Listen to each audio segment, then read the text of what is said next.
Hi, and welcome back to English Lessons with Stephanie. This is writing and vocabulary lesson number 8. In this set, we have 16 vocabulary words and 5 phrasal verbs. Let's begin with beginning. Beginning is the noun form of begin, which means the same thing as start.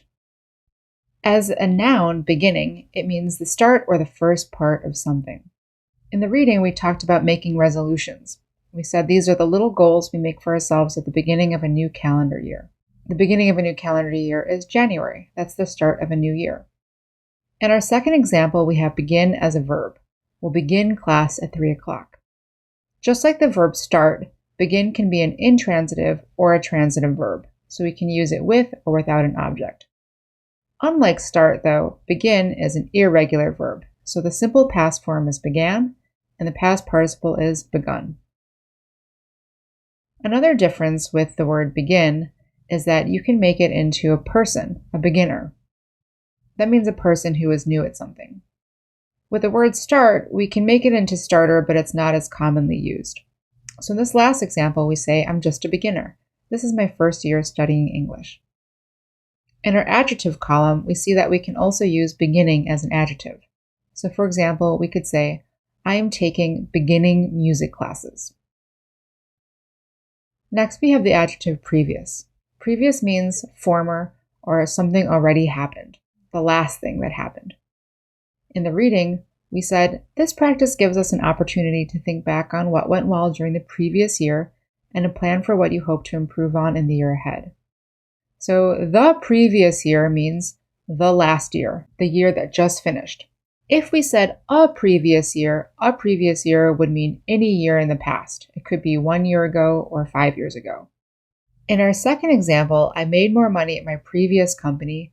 Again, this means a company you worked at in the past. And in the last example, we use previously, the adverb. We previously agreed to work on this together. That means in the past, we agreed to work on this together. Our next word is promise. Promise is a countable noun, and it means a statement saying something will be done. So in the reading, we said, people made promises to the gods and believed that if they kept these promises, the gods would reward them with good fortune. Notice in this sentence that we use the verb make promises and keep promises. So we don't say we say promises or we do promises. We make promises. That means we promise to do something. We say we're going to do something. And keeping promises means actually doing what you say you're going to do. In our next example, we see promise as a verb. I promise to tell the truth. And in our last example, he promised me that he would be on time. I put the me in parentheses to show you that you could say it with the me or without. He promised that he would be on time, or he promised someone that he would be on time. Our next word is increase.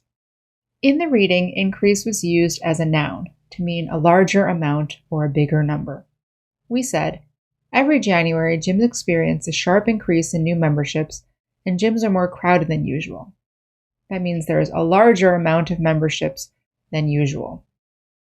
Increase can also be used as a verb to make something bigger. In the second example, we say, I've increased my hours at work this year. That means you're working a larger number of hours. In our next example, we use increasing as an adjective. Pollution is an increasing problem. That means right now the problem is getting bigger and bigger. We can also use the adjective increased, which means it already got bigger. Like last year, we saw an increased amount of visitors. That means the number was bigger last year. We also use the adverb increasingly a lot. And in the last column, I show you that the opposite of increase is decrease. Our next word is relationship. Relationship is a noun that means the way people or things are connected. In the reading, we said, many people also make resolutions to improve their personal relationships by spending time with family members more regularly. So in this sentence, relationships are the personal connections between people. Relationships can also be connections between things, between animals, between chemical properties, just basically any way one thing is connected to another thing, or to show how one thing affects another thing. In this second example, we have, your name is Neil Patel. Are you related to Dev Patel? If we ask someone if they're related to someone else, we're asking if they are family members, if they are relatives. Relative is another related word. It is connected to this word family. This last example says, my sister and I have always had a good relationship. It means your interactions and your connections have always been warm and friendly. Our next word is career. Career, we said in the reading, was related to jobs. So a career is a job path with progress. Career refers to all the jobs you've had that are related to each other, that have connections with each other, that improve over time. Let me give you an example. As a child, you might have a job to walk your neighbor's dogs. That means you go to your neighbor's house, you take their dog for a walk, and the neighbor will pay you a small amount of money. That is a job. You're getting paid to do some work. But unless you decide to do this job for the rest of your life and to try to make more and more money at it, it's not a career, it's just a job. In your career, you could have many jobs. So, for example, if you start working at a small company in a low position, and then you continue to work there and get better jobs and to make more money, that becomes your career. For me personally, when I was younger, I had many jobs that were not related to my current career as a teacher. So I worked jobs in restaurants. I worked a job as a graphic designer. These were jobs, but I didn't want them to be my career. Now that I'm a teacher, I want to continue teaching. I consider teaching my career.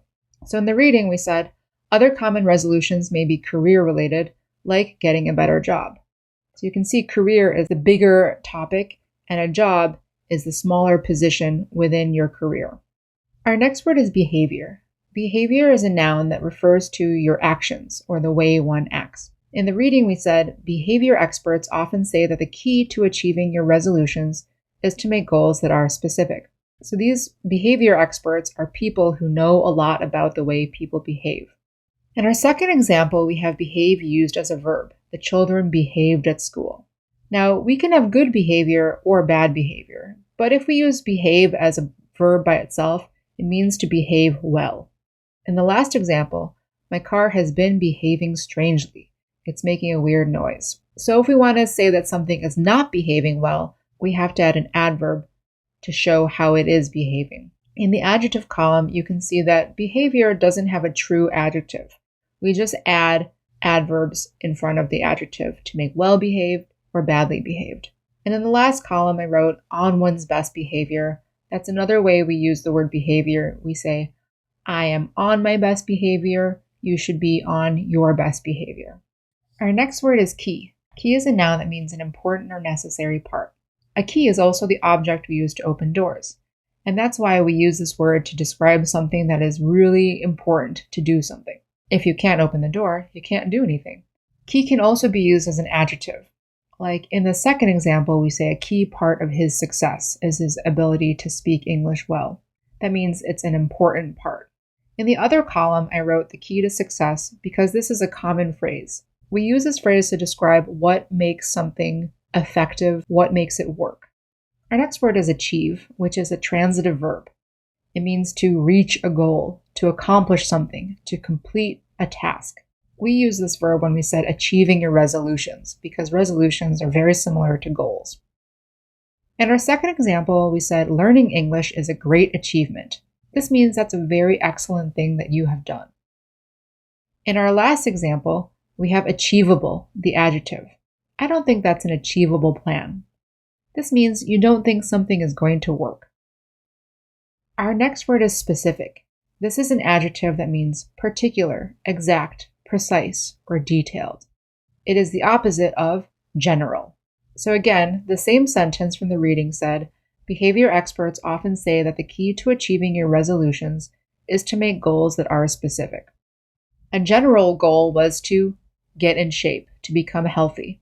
But a more specific goal would be to go to the gym 3 times a week or walk 2 miles every morning. These are small, very exact and detailed goals.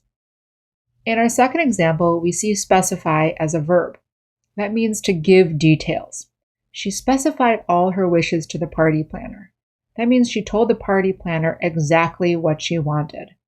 And in the last example, we say, I don't like that restaurant. Specifically, I think their service is terrible. The first sentence, I don't like that restaurant, is very general, very broad. So to tell us exactly why you don't like that restaurant, you use the adverb specifically, and then you give us the exact reason. I think their service is terrible. Our next word is focused. Focused is an adjective that means concentrated or putting attention in a small area. In the reading, we said, instead of resolving to exercise more, it is more helpful to be more focused, like go to the gym 3 times a week or walk 2 miles every morning. So focused here means something similar to specific because you're looking at a small area instead of a large area. Focus as a verb means to concentrate. I can only focus if it's very quiet. That means you have to think very deeply about something. You need to concentrate. And finally, as a noun, the focus of this program is to save endangered animals. So here, focus means the most important part of your program, where you're concentrating all of your effort. And many of you will probably know the word focus from photography. If you'd like to take pictures, you need to focus. Focus means you make one area of a picture very easy to look at. Everything is sharp and you can see details. If you cannot see details, we say the picture is out of focus. That means you cannot see details. Our next word is strategy. Strategy is a countable noun that means a plan to achieve a goal, a technique, or a method. So in the reading we said, another strategy is to create a specific plan with smaller goals to help yourself achieve the larger goal. We can also use strategy as a verb. We can also use the verb form strategize. The company strategized how to grow their business. That means they made a plan about how to grow their business. Strategic is our adjective form. So in this last example, it says, if we want to win this game, we have to be strategic. That means you have to think of plans. You can't just go and try and expect to win. So we use chess as an example of a game that requires a lot of strategy. You have to think really hard and make a plan of how you hope to win at chess. You have to think strategically. Our next word is realistic, which is an adjective that means true to life or possible. In the reading we said, finally, we have to make resolutions that are realistic. So in this sentence, realistic means possible. You have to be able to achieve these resolutions. In the second example, we say, the story in this TV show is not at all realistic. This could never happen in real life. And that has a similar meaning. What they're showing could or could not be real. In our last example, we use reality as a non-count noun. I thought it would be fun to be the queen, but in reality, it's a lot of work. That means in real life, not in fantasy. And I'm using this example because lately I've been watching the Netflix show The Crown, which is all about Queen Elizabeth II. And it does not look fun to be queen. Next, we have the word failure. Failure is a noun that means an inability to achieve a goal. You can't do something. In the reading, we said, if we make resolutions that are too hard to achieve, we set ourselves up for failure. That means if we try to do something that is too hard, we are sure to fail. It will be impossible for us to achieve those goals. In our second example, we use the verb form, fail. If you never try, you will always fail. And in our third example, we use the adjective failed. She started 2 failed businesses before she finally created one that worked. That means these 2 businesses failed in the past. But you can also use failing as an adjective to describe a present condition. So if your business is not doing well right now, you could say, my business is failing. As an adverb, we often use unfailingly. That's the opposite of something that is not working. That means it always works. It happens without fail. That means it always happens. And in this other column, the last column, I wrote some examples of some common expressions using the word failure or failed. The first 2 examples, a complete failure and a total failure, are phrases we use to describe something that just didn't work at all. And finally, we have a failed experiment, which means we tried something, but it didn't work. Our next word is success. Success is the opposite of failure. It means you did reach your goal. You completed it. You achieved it. So in the reading, we said, my most successful resolution was to get in shape by walking more. That means this was the resolution I made that I achieved the best. In our second example, we use success as a noun. The party was a huge success. Everyone had a great time. So here we have success used as a countable noun because we're talking about one example of something successful. And in our last example, we have the adverb form, I unsuccessfully tried to remember her name.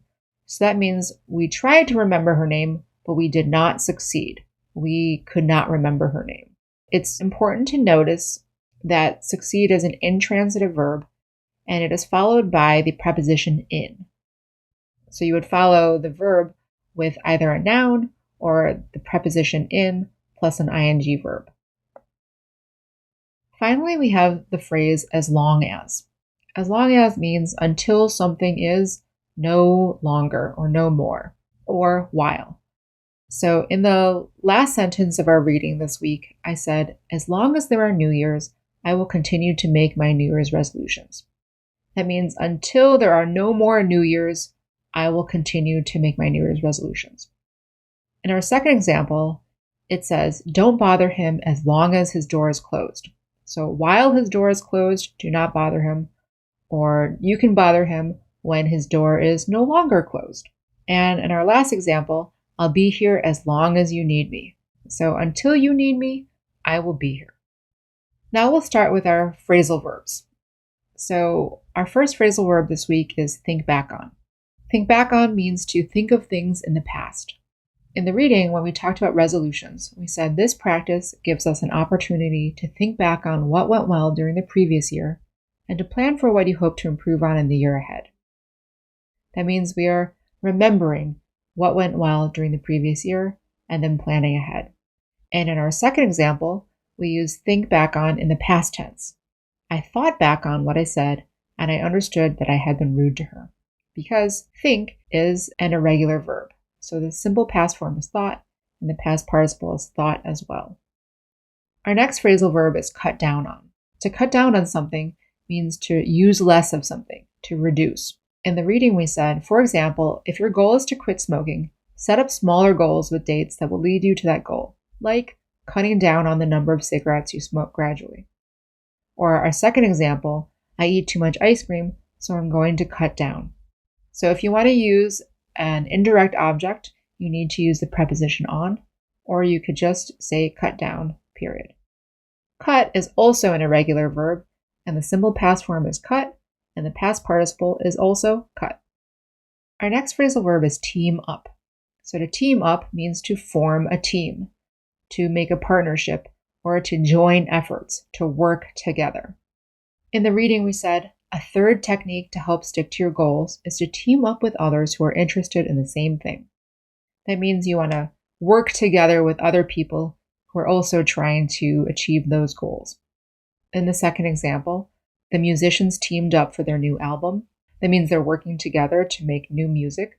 And in the last example, you and Diane can team up, and I'll team up with Jung-soo. That means you two will form one team, and we two will form another team. Our next phrasal verb is follow through. Follow through means to continue with an action or a plan until it is complete or achieved. In the reading we said, we are more likely to follow through with our resolutions if we have friends to support us. That means we are more likely to complete our goals if we have friends to support us. In the second example, it says, I promised to help my friend with his homework, but then I didn't follow through. Now he's mad at me. This means that you didn't help your friend, even though you promised to. You did not keep your promise. And finally, we have follow through as a noun. They came up with a great plan, but there was no follow through, so nothing happened. That means you didn't do anything to make your plan work.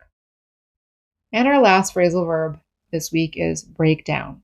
Breakdown here is a transitive verb, and it's separable. And it means to separate something into smaller parts. So in the reading, I said, I've tried to break down that large goal into smaller goals. That means I have a big goal and I made it into smaller goals. And the second example, it says, the textbook breaks this topic down to make it easier to understand. That means we have a large topic, and in the textbook, it talks about it in smaller pieces. Finally, we have breakdown used as a noun. That video gives a good breakdown of the Civil War. So if you don't remember how to use separable phrasal verbs, you can review grammar lesson 4. And remember that break is an irregular verb. The past tense is broke, and the past participle is broken. And a quick note, many of you might know the other phrasal verb breakdown, the intransitive form, which means to stop working. Like people often say, my computer broke down, or my car broke down. That's the same verb, but it has a completely different meaning. Okay, so we've talked about a lot of new words today, and the best way to remember and really learn these new words is to write. Let's write a sentence using each new vocabulary word, paying attention to the correct usage. Next, summarize the week's reading in 1 to 2 sentences, using this week's vocabulary. Third and fourth, answer these questions by writing small paragraphs. Do you make New Year's resolutions? Why or why not? Describe some of your resolutions or make some for this year. Do you always follow through with your plans? Answer with examples. Great work today. Have fun with your writing and continue with the speaking lesson where you'll have a chance to practice speaking with this new vocabulary. Thanks and see you next time.